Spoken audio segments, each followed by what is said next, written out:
Hür Dava Partisi Batman İl Teşkilatı olarak 30 Mart 2014 mahalli idareler genel seçimlerine yönelik çalışmalarımız tüm hızıyla devam etmektedir.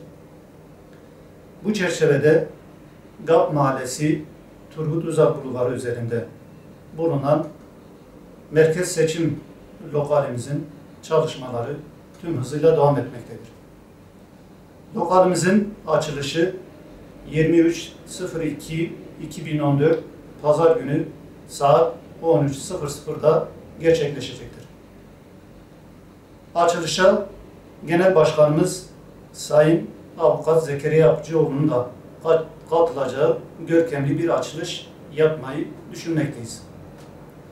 Bu vesileyle tüm halkımız bu açılışa davetlidir.